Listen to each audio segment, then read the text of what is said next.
Chris Hedges, as I described in my monologue, is a journalist of great repute.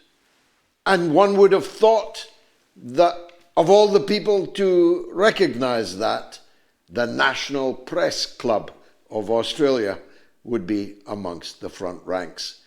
Alas not, but he's here on the mother of all talk shows. Let's start with that one. Chris, if we may, I know we have bigger fish to fry in this interview, but it did strike me as more than a sign of our times that a National Press Club would ban a Pulitzer-Prize winner from addressing a meeting in their halls. Can you explain that? I was scheduled to speak October 20th.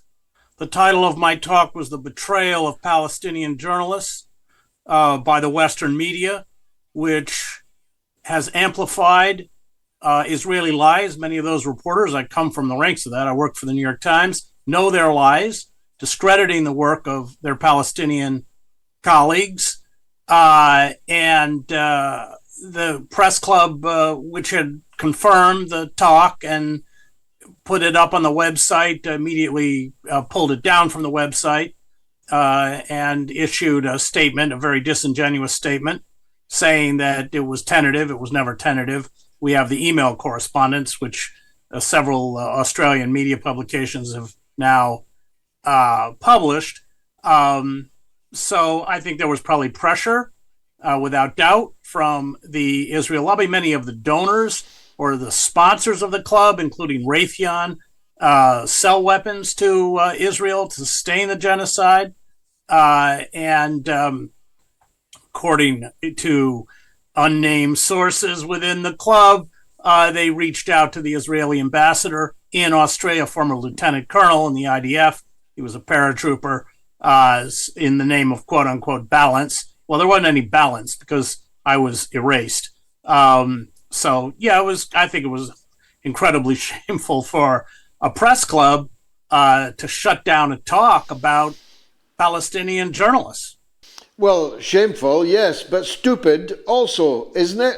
I mean, what does that leave the media in Australia looking like now? Utterly discreditable. Yeah, it was stupid, and it was stupid on their part to lie. Someone took a screenshot, unfortunately for them, of the announcement on their website with my picture, and then they attempted to say that it was never put up. And then, of course, we have all of the back and forth, including the confirmation letter. So, yeah, it was very poorly handled on their part because, of course, it eviscerated their credibility, which is a good thing for us. And are you still going down under? I'm sure there are many others who'd be delighted to host you while they still can. Yeah, well, it was one of a series of events. I'm giving the annual Edward Said lecture in Adelaide. I think Francesca Albanese gave it last year. So that was one, but it was a big event because it's usually televised nationally. But yeah, there will be other events, including the Said lecture. Now, turning to the big picture, it seems to me that, as usual, Trump prematurely ejaculated his joy at being a shoo-in for the Nobel Peace Prize because he'd brought peace to the Holy Land, which has been, he said, at war with each other for thousands of years. History is not his strong point, neither is geography, but the story was Trump had done it. He'd brought peace to the Holy Land. Well, he hasn't. The people are still drowning in their own blood, burning in their own tents.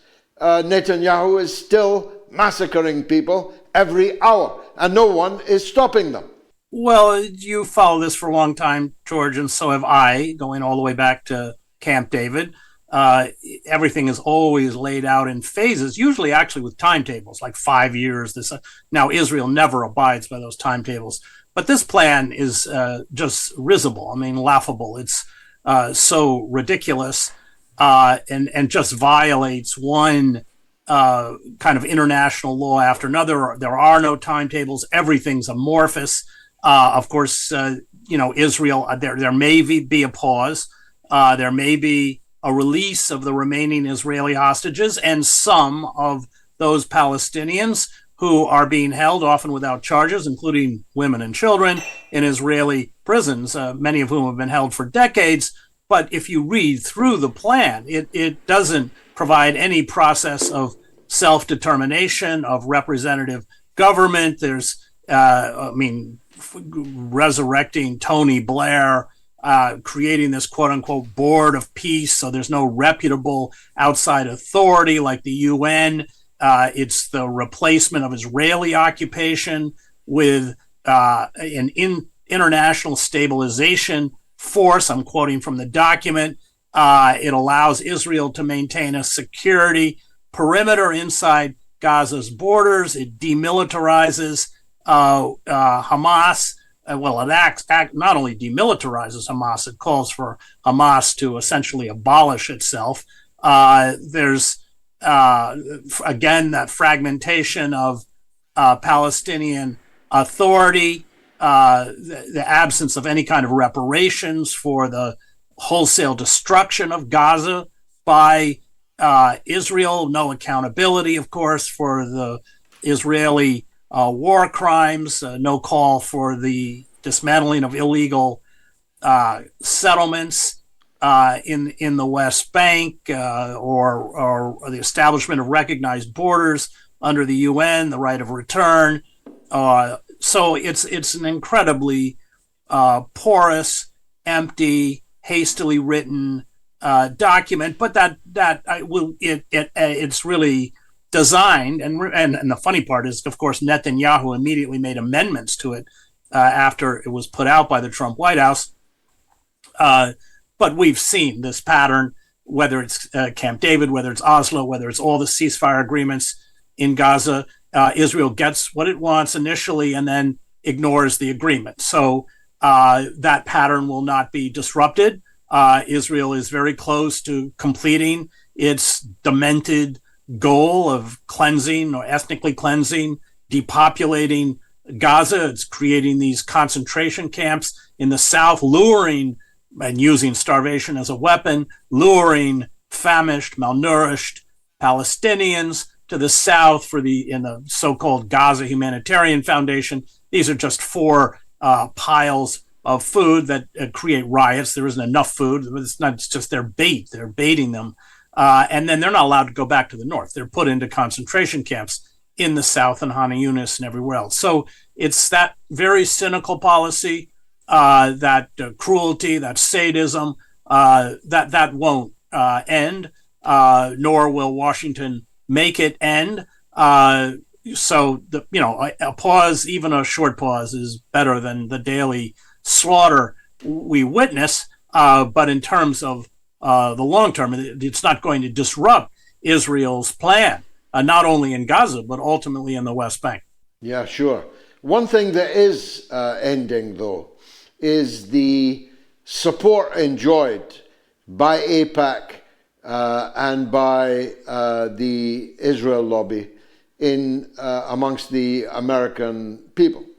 Every poll that I now read, and I read as many of them and as often as I can, polls of Democratic voters, polls of Republican voters, polls of people over 70 and polls of people under 30, Megyn Kelly's famous quip that everybody under 30 in America hates Israel.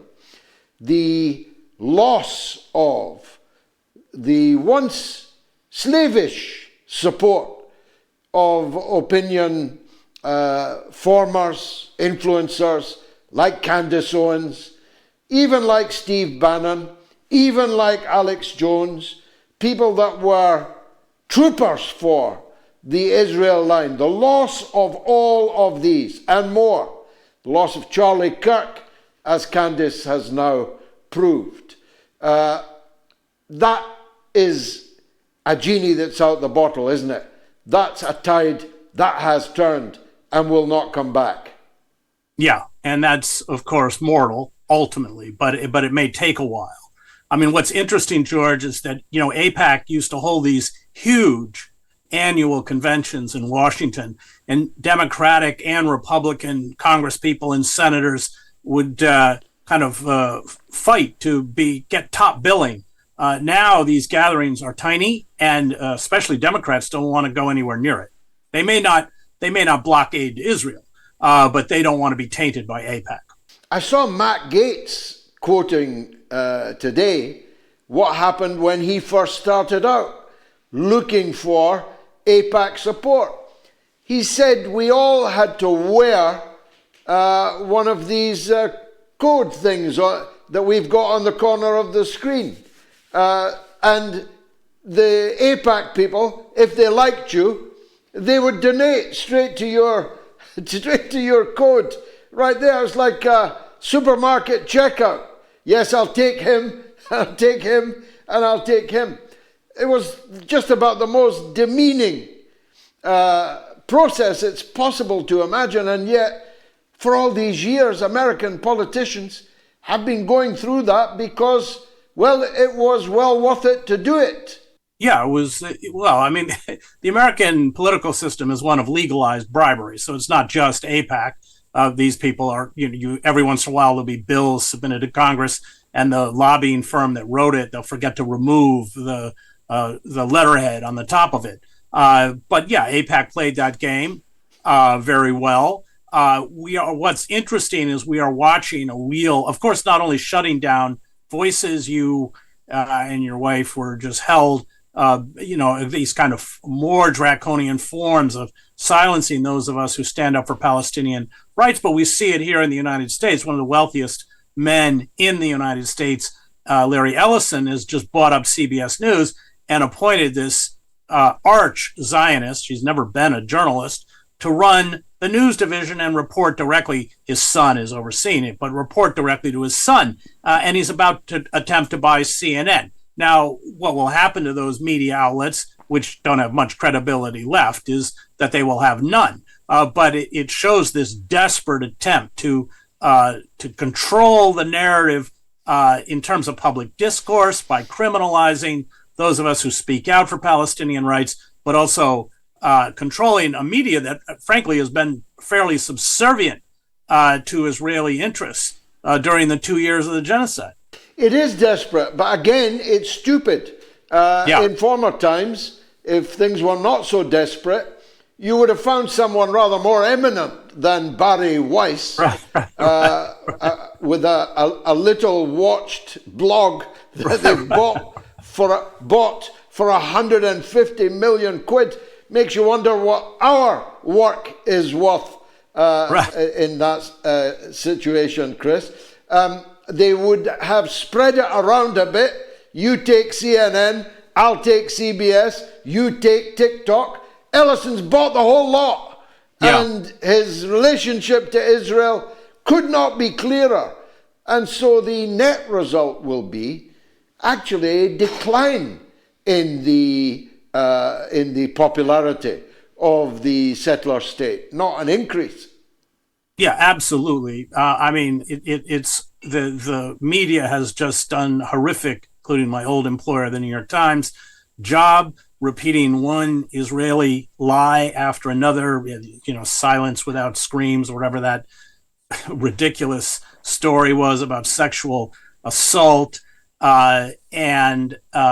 She's a human hand grenade. I mean, they can spend all that money, but it is going to be completely counterproductive because they're taking over media institutions which have extremely little credibility, and by the time they're finished, they won't have any. Every cloud has a silver lining.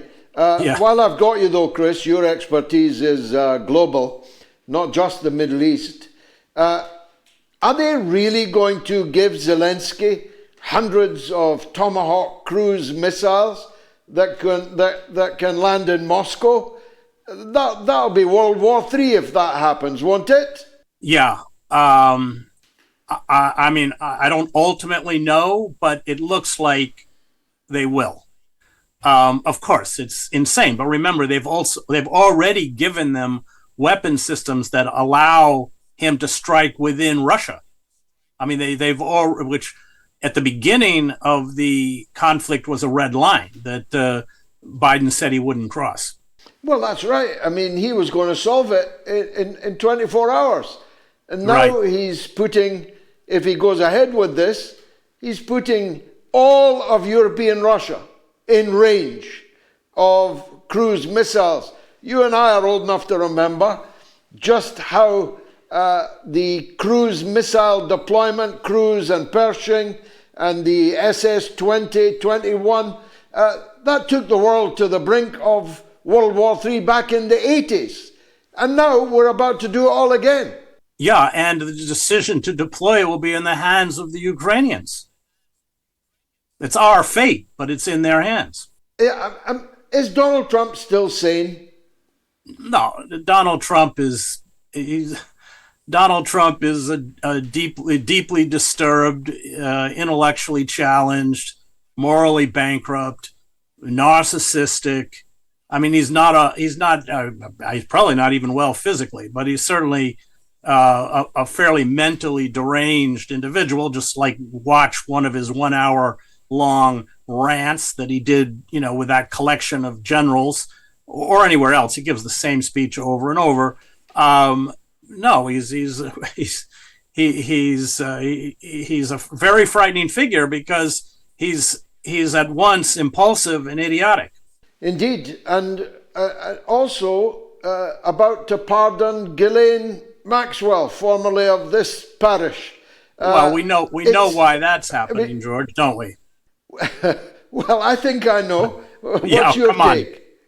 Well, we know he's all over there. He's apparently there's just one video after another. There was one victim who was very swiftly silenced, but did provide testimony directly about Trump, an underage girl who was forced by Maxwell and Epstein to provide sexual services to Trump.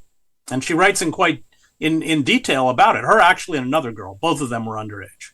And then that was, obviously they were bought off. They won't speak anymore. But we know why Maxwell's going to be pardoned because, and this stuff, apparently the video archives that Epstein had, it was extensive. Much of it was found in his safe, which was, I think, the size of a closet in his mansion in New York. The FBI cleaned it out very quickly. They have it, or if they haven't destroyed it.